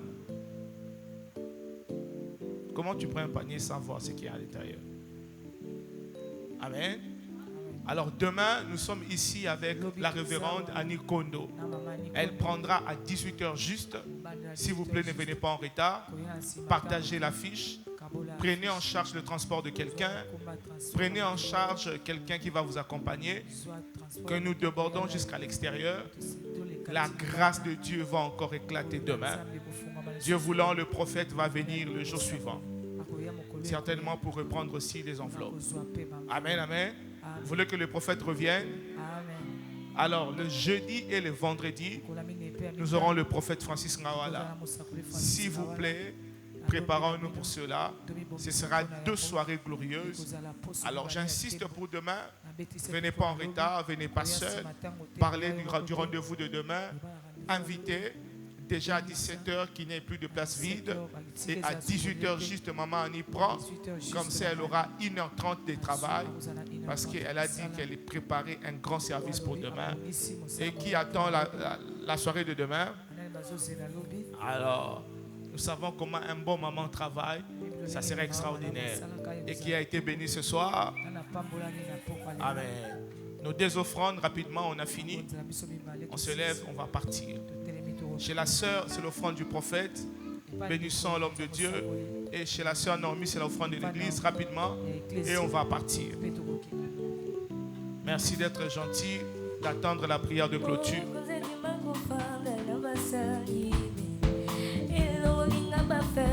Ne partez pas, attendez la prière. Ne partez pas, attendez la prière. Il est toujours amour.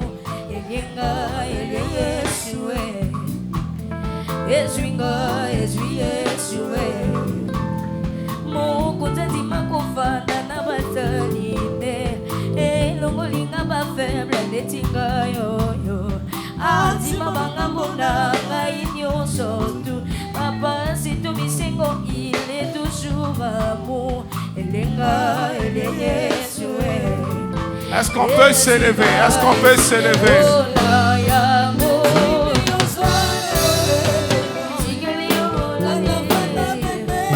Est-ce que l'église peut chanter? Lève-toi, lève-toi, on a fini, on a fini.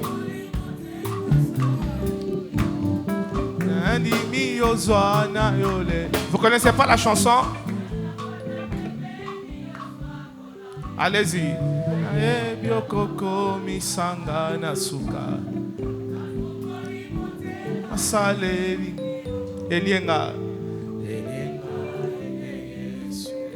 Est-ce que tu crois à cela? Nandimi. On finit par ça, un peu plus fort.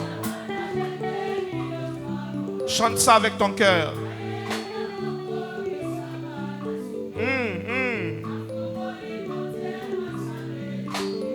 Elienga, Elienga. Ezuinga. Que le Dieu de ta foi, que celui que tu invoques pendant ce programme, celui pour qui tu es resté jusqu'à cette heure, t'exauce, t'accorde sa grâce, t'accorde sa faveur. Tu peux manger après cette prière et que Dieu te fasse du bien. Je déclare dans le nom de Jésus, tu ne finiras pas ces programmes main vide. Pandangila sera réellement Pandangila dans ta vie. Dis avec moi, oui, le bonheur et la grâce m'accompagneront tout le jour et j'habiterai fin de mes jours. Que le Seigneur te bénisse, que sa grâce soit sur toi et qu'il te fasse du bien. Tu peux saluer le voisin de gauche et de droite. Alors, un détail, nous ouvrons les jeûnes, mais dans ce que vous mangez, de légumes et le fruit, vous pouvez ajouter la bouillie. Il y a des gens qui ont de petits problèmes d'estomac, vous pouvez ajouter la bouillie et que Dieu vous bénisse. Que Dieu vous bénisse. Rentrez dans la paix du Seigneur. Saluez-vous les uns les autres.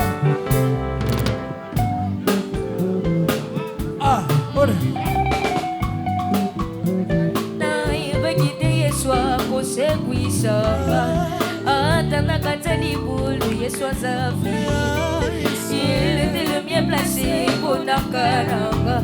Lycée qu'on est bon